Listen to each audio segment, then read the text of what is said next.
Hello student, welcome to my YouTube channel math solution. और आज की इस वीडियो में आपका स्वागत है। हम बीएससी फर्स्ट ईयर के अंदर सीरीज चल रहा था अपना। तो जो अपना पिछला वीडियो था उसके अंदर देखा था कि कोई भी श्रेणी का अगर अपनी योगफल निकालें तो उस योगफल के आधार पर श्रेणी आपकी कन्वर्जेंस या डाइवर्जेंस होगी आपके पास में, कि अगर उसका योगफल आपके पास में Sn एक परिमित वैल्यू थी आपके पास में तो श्रेणी क्या होती थी आपकी अभिसारी। और अगर ये इनफाइनाइट या प्लस इनफाइनाइट या माइनस इनफाइनाइट होता तो श्रेणी क्या होती है आपके पास में अभिसारी। और अगर इन दोनों स्थितियों के अंदर बीच में दोलन करता तो श्रेणी का क्या नाम होता आपके पास में दोलायमान श्रेणी होती वो। तो ये हमने पीछे वीडियो में देखा था आपके पास में कि योगफल के आधार पर की श्रेणी का अपने डाइवर्जेंस और कन्वर्जेंस किस प्रकार निकालते हैं। उसके ऊपर हमने एग्जाम्पल भी लिए थे और आपने देखा था कि कोई भी श्रेणी आपकी डाइवर्जेंस या कन्वर्जेंस होगी अगर उसका योगफल आपकी परिमित राशि दे रखी है, अपरिमित राशि दे रखी है या फिर आपके दोलायमान है वो। अब जो नेक्स्ट आपके आती है वो है गुणोत्तर श्रेणी, यानी कि आपके पास गुणोत्तर श्रेणी का अभिसरण निकालेंगे हम कि कोई ये आपकी जीवन जो श्रेणी है वो एक गुणोत्तर श्रेणी है आपके पास में, तो उसका क्या निकालेंगे अपन अभिसरण निकालेंगे आपके पास में। दिया हुआ क्या आपको पास में है कि गुणोत्तर श्रेणी है 1 + x square plus dot dot x की पावर n डॉट डॉट आपके पास में एक अनंत श्रेणी दे रखी है। अब ये अगर आपकी कन्वर्जेंस होगी अभिसारी होगी यदि आपके पास में कंडीशन क्या है कि जो x है वो -1 से तो ग्रेटर देन लेकिन 1 से क्या होगा लेस देन होगा आपके पास में। और अब सारी होगा यदि आपके पास में क्या होगा x ग्रेटर देन इक्वल 1 आपके पास में। तो अभी तक जो हमने पढ़ा है कि अभिसारी और अपसारी किसके आधार पर चेक करें तो वो था हम सीरीज का योगफल, मतलब सीरीज को क्या निकाला था योगफल निकाला था। तो अभी तो आपके पास गुणोत्तर श्रेणी का जो अभिसरण और अपसरण निकालोगे वो भी आप क्या निकालोगे योगफल के आधार पे ही, इस श्रेणी का योगफल ज्ञात करेंगे। अगर आपके पास में परिमित राशि आती है तो वो क्या होगी अभिसारी, और अगर परिमित राशि नहीं आती तो क्या होगी श्रेणी अपसारी होगी आपके पास में। तो यहाँ प्रूफ देखो इसका, यहाँ दी गई श्रेणी का जो योगफल आपके पास में होगा, क्या श्रेणी कौन सी है गुणोत्तर श्रेणी, और आप जानते हो गुणोत्तर श्रेणी का जो योगफल होगा आपके पास में वो क्या होगा आपके पास में। तो यहाँ दी गई श्रेणी की n पदों का निकालेंगे, श्रेणी के n पदों का योगफल, क्योंकि श्रेणी आपकी गुणोत्तर श्रेणी है तो इसका जो Sn योगफल होगा आपके पास में वो होगा 1 - x की पावर n अपॉन 1 - x। ये तो कब होगा जब आपका x 1 से क्या होता है लेस देन आपके पास में, एंड Sn x की पावर n -1 अपॉन x -1 ये कब होगा जब आपका x क्या होगा ग्रेटर देन 1 और x क्या होगा लेस देन 1। तो श्रेणी का योगफल क्या होता है आपके पास में 1 - x की पावर n अपॉन 1 - x, अगर x क्या है आपके पास में लेस देन है, इफ ये होगा आपके पास में, क्योंकि आपके पास में यहाँ x 1 से ग्रेटर देन भी है और लेस देन भी है आपके पास, तो दोनों योगफलों की हमें आवश्यकता होगी आपके पास में। तो पहला जो केस आपके पास दे रखा है फर्स्ट क्या है कि जब आपके पास में क्या है -1 less than x less than 1, यानी जो पहला केस अगर आप ये वाला लेते हैं कि -1 अगर x का मान -1 से तो बड़ा है लेकिन 1 से छोटा है, अगर ये वाला केस लेते हैं तब आपके पास में इसकी जो वैल्यू आपके पास में क्या आएगी, तब यहाँ आपके पास में जो श्रेणी का जो nवां पद आपके पास दे रखा है x की पावर n, तो यहाँ जाएगा। अब इसका अपन योगफल निकालेंगे क्योंकि आपके पास दी हुई श्रेणी गुणोत्तर श्रेणी है, तो यहाँ से इसका क्या लोगे आपके पास में Sn लेंगे। तो ये Sn कौन सा आएगा x क्या है 1 से लेस देन, इसका मतलब Sn इक्वल क्या होगा आपके पास में 1 - x की पावर n 1 - x। यहाँ पर इसकी लिमिट लोगे आपके पास में, तो limit n raise to infinite Sn equal limit n raise to infinite 1 - x की पावर n अपॉन 1 - x। चूँकि आपके पास में यह एक स्वतंत्र राशि है, इसके ऊपर डिपेंड नहीं कर रही है n के ऊपर आपके पास में, लेकिन x की पावर n किस पे डिपेंड है आपका n पे। तो अपन पहले वैल्यू अगर अपन निकाल लें limit n raise to infinite x की पावर n की जो वैल्यू निकालोगे आपके पास में कि ये लिमिट आपको पता चल गई तो इसके बाद वैल्यू पता चल जाएगी आपके पास में। तो इसकी जो लिमिट आप निकाल रहे हो, चूंकि आपको पता है कि x क्या है 1 से लेस देन और -1 से क्या है ग्रेटर देन, तो मान लीजिए जब 0 के लगभग बराबर माने तो x की पावर अगर n की होगी इनफाइनाइट, तो 0 की पावर इनफाइनाइट इसकी वैल्यू क्या हो जाएगी आपके पास में 0, जब आपके पास क्या दे रखा है ये वाला केस में, तो इसकी वैल्यू क्या हो गई आपके पास में 0 हो गई। इसका मतलब यहाँ से आपके पास में limit n tends to infinite Sn जो आपके पास में आया वो आया 1/1 माइनस x, क्योंकि इसकी जो वैल्यू है आपके पास में कि लगभग क्या है 0 के इक्वल मान लें इसको। तो यहाँ से आपके पास में ये वाले वैल्यू तो 1 से लेस देन है और -1 से क्या है ग्रेटर देन, तो 0 की पावर इनफाइनाइट क्या हो गया आपके पास में 0 हो गया। तब अब ये आपके पास में राशि आई, चूंकि ये इसके ऊपर डिपेंड नहीं है n पे, तो ये क्या होगी आपकी एक परिमित राशि होगी। ये क्या है आपके पास में परिमित राशि है, और जब आपका Sn क्या आता है एक परिमित राशि होती है तो श्रेणी क्या होगी आपके पास में योग आता है। श्रेणी Sn एक अभिसारी श्रेणी होगी आपके पास में। कौन सी होगी आपके पास में श्रेणी है वो आप क्या होगी आपकी एक अभिसारी श्रेणी होगी आपके पास में। तो दी हुई श्रेणी क्या होगी आपके पास में एक अभिसारी होगी। क्यों? क्योंकि इसका जो मान है वो क्या हो गया आपके पास में एक परिमित राशि आ गई, क्योंकि 1/1 माइनस x है, तो x का कुछ वैल्यू है आपके पास में। चूंकि आपका x क्या है 1 से लेस देन है, 1 से क्या है लेस देन और -1 से क्या है ग्रेटर देन, तो यहाँ पे कुछ ना कुछ आपका परिमित मान आपको प्राप्त होगा आपके पास में।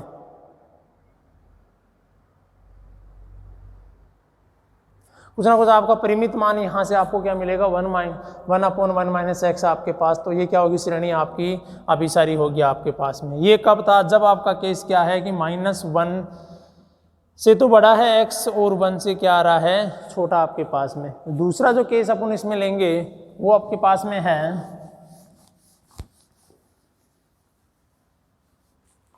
कि जब सेकंड जो केस है इसके अंदर कि जब आपका x ग्रेटर देन इक्वल 1 है, तो इस सेकंड केस के अंदर भी दो कंडीशन होगी आपके पास में। अगर आपका x क्या है ग्रेटर देन 1 है, और यहाँ पे आपके पास में क्या होगा कि यदि आपके पास में क्या दे रखा है x ग्रेटर देन 1 है, सॉरी x इक्वल 1 है आपके पास में, जब x की वैल्यू 1 आ गई इसका मतलब श्रेणी क्या बन गई आपके पास में। अतः तो दी गई श्रेणी क्या होगी 1 + 1 + 1 + 1 ... 1 प्लस मतलब ये श्रेणी क्या बन गई आपके पास सभी 1 है, तो ये किसके इक्वल में हो गया आपके पास में। अगर 1 + 1 + n है तो ये किसके इक्वल में हो गया n के इक्वल में आपके पास श्रेणी आ गई। ये क्या हो गया आपके पास में n, इसका मतलब आपका जो Sn है वो किसके बराबर हो गया n। तो यहाँ से आपने limit n tends to infinite Sn लोगे तो इसकी जो वैल्यू आपके अंदर यहाँ भी क्या आएगा limit n tends to infinite n, और n की वैल्यू इनफाइनाइट अपने आप, क्योंकि यहाँ पे इनफाइनाइट रखोगे तो limit n tends to infinite Sn क्या आ जाएगा आपके पास में इनफाइनाइट, और श्रेणी क्या हो जाएगी आपके अपसारी। बाई योगफल से हमने क्या देखा था कि अगर आपके पास में इनफाइनाइट आता है तो आपकी श्रेणी क्या होगी अपसारी होगी आपके पास में। अब इसी में आपके पास में जो दूसरा केस दे रखा है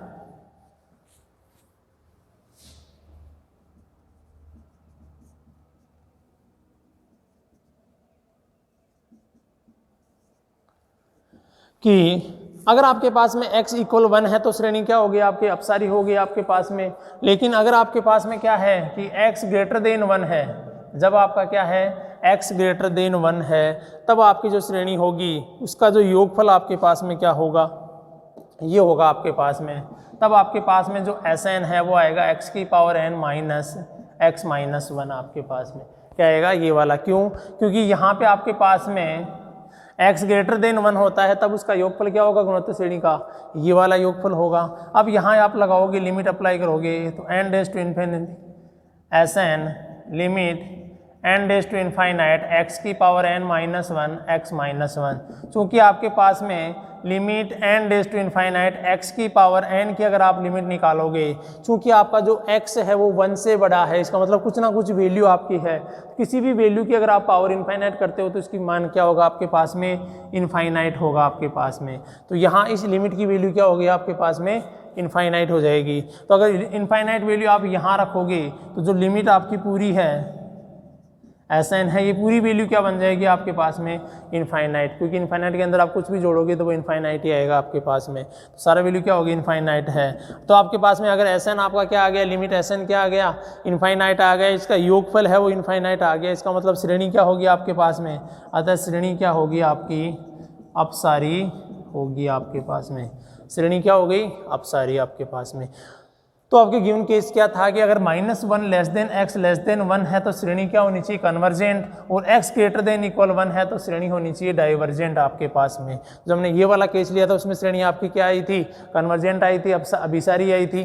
दूसरा जो केस है x ग्रेटर देन इक्वल 1, तो x इक्वल 1 के अंदर भी क्या आ गई, श्रेणी आपकी अपसारी आ गई, और x ग्रेटर देन इक्वल 1 की x ग्रेटर देन 1 के अंदर भी क्या आ गया आपके पास में, अपसारी आ गई। इसका मतलब इस केस में क्या हो गया कि x ग्रेटर देन इक्वल 1 पर आपकी श्रेणी क्या हो जाएगी, अपसारी हो जाएगी आपके पास में। अतः आपने प्रूव किया है जो गिवन आपके पास में श्रेणी है 1 + x + x² xn आपके पास में, वो अभिसारी तो कब होगी, जब आपका x का मान 1 से छोटा लेकिन -1 से क्या होगा, बड़ा।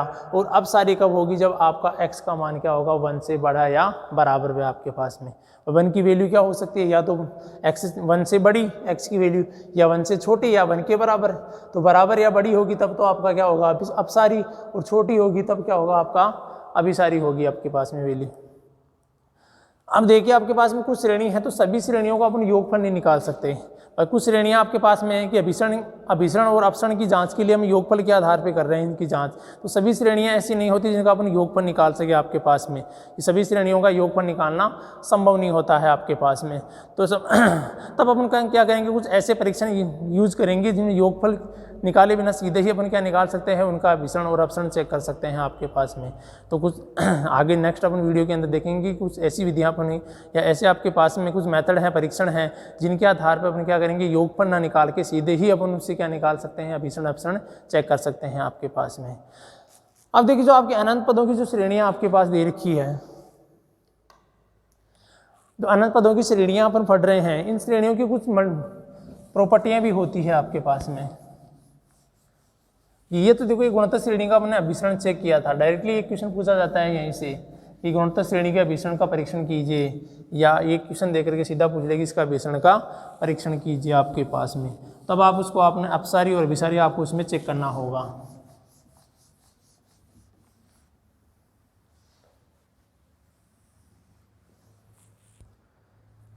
और देखिए आपके पास में आता है कि अनंत श्रेणियों के जो गुणधर्म है, प्रॉपर्टी है आपके पास में, वो क्या है कि आपके पास में अगर कोई भी श्रेणी है, उस श्रेणी के अंदर आपके पास में अगर कोई भी आप पद जोड़ रहे हो या घटा रहे हो, परिमित संख्या के अंदर कोई पद आप जोड़ते हो या घटाते हो, तो श्रेणी के मान पे कोई फर्क नहीं पड़ेगा। यानी कि परिमित संख्या में पद जोड़ने व घटाने पर श्रेणी के मान पर कोई प्रभाव नहीं होगा आपके पास में। जो पहला गुणधर्म आपके पास में क्या होगा कि अगर आपने क्या करे हो कि श्रेणी परिमित संख्या में अगर श्रेणी के अंदर कोई पद जोड़ रहे हो या घटा रहे हो, तो श्रेणी का अभिसरण और अपसरण पर कोई प्रभाव नहीं पड़ेगा आपके पास में। दूसरा क्या है कि कोई भी नंबर अगर आप उसे मल्टीप्लाई करो, कोई भी संख्या अगर आप उसे मल्टीप्लाई कर रहे हो, उस केस में भी क्या होगी आपके पास में, यानी कि एक अशून्य आपके पास में किसी अशून्य संख्या से गुणा करने पर, कोई भी आप अशून्य संख्या से अगर श्रेणी को आप गुणा कर रहे हो तो अब भी आपकी श्रेणी क्या होगी आपके पास में, उसके अपसरण और अभिसरण के ऊपर कोई प्रभाव नहीं होगा। यानी श्रेणी के अंदर आपके पास में कुछ पद की आवश्यकता है तो जोड़ दिया, और अगर एक पद से हटाने से उसका nवां पद आ रहा है तो उसको उठा दिया, तो श्रेणी के मान पे कोई प्रभाव नहीं हुआ। दूसरा है कि अगर आपने उसे किसी अशून्य संख्या से क्या कर दिया, गुणा कर दिया आपके पास में, तो भी श्रेणी के मान पे क्या होगा, कोई प्रभाव नहीं होगा आपके पास में। तीसरा जो आपके पास में क्या है कि श्रेणी के पदों को समूहित करके नई श्रेणी आप बना रहे हो, नई श्रेणी बनाने के ऊपर पर भी आपके क्या होगा कि अब कोई श्रेणी के ऊपर अभिसरण अपसरण का फर्क नहीं होगा। कि आपके पास में एक सीरीज दे रखी है, उसके आपने दो बना दी अलग अलग, तो दोनों आपके पास में अलग अलग आपने बना दी, तो उससे क्या होगा, आपकी श्रेणी के मान पे कोई प्रभाव नहीं पड़ेगा आपके पास में। जैसे आपके पास में यूँ ले लें अपन, एक श्रेणी आपकी UN है और दूसरी क्या है, VN है आपके पास में। दोनों श्रेणियाँ क्या आ रही है आपके पास में, अभिसरण अपसरण दोनों श्रेणी से निकाल सकते हैं। तब अगर आपकी दोनों श्रेणियाँ क्या है, आपकी अगर अभिसारी श्रेणी है, दोनों आपकी अभिसारी श्रेणी है, तब इनका योगफल ये भी क्या होगा, आपका अभिसारी होगा, और इनका माइनस भी क्या होगा आपके पास में अभिसारी होगा आपके पास में। तो ये कुछ आपकी इसकी क्या थी, प्रॉपर्टियाँ थी कि कोई भी संख्या जोड़ने कोई परिमित संख्या पदों में पद जोड़ने या घटाने पर श्रेणी के मान पे कोई प्रभाव नहीं होगा आपका। संख्या में पद जोड़ने या घटाने पर कोई प्रभाव नहीं होगा। किसी अशून्य संख्या से गुणा करने पर प्रभाव नहीं होगा। श्रेणी को के कुछ पद समाहित करके नई श्रेणी बनाने से श्रेणी के मान पे कोई प्रभाव नहीं होगा। और तीसरा अगर आप चौथा आपके क्या है कि अगर UN और VN दो अभिसारी श्रेणियाँ दे रखी है तो इनका योगफल और उनका क्या होगा, माइनस दोनों क्या होते हैं आपके पास में अभिसारी होंगे आपके पास में। यानी कि ये जो श्रेणियाँ बनेगी नहीं दोनों आपके पास में भाई, ये भी ये श्रेणी क्या है, अभिसारी, ये श्रेणी भी अभिसारी है। तो इन दोनों को जोड़ करके नई श्रेणी बन रही है वो भी क्या होगी, अभिसारी। और माइनस करने पर जो नई श्रेणी बन रही है वो भी क्या होगी, आपकी एक अभिसारी श्रेणी होगी आपके पास में। तो ये था आपके पास गुणोत्तर श्रेणी के अभिसरण चेक करना। उसके साथ में ही अनंत श्रेणियों की जो प्रॉपर्टियाँ आपके पास में होती हैं वो क्या थी आपके पास में। तो हमने ये देखा आपके पास कोई भी पद वगैरह जोड़ रहे हो, घटा रहे हो, श्रेणी के मान पे कोई प्रभाव नहीं होगा, उसके अभिसरण और अपसरण पे कोई प्रभाव नहीं होगा आपके पास में। तो आई होप आपने ये चीज़ समझी होगी। Thank you for watching.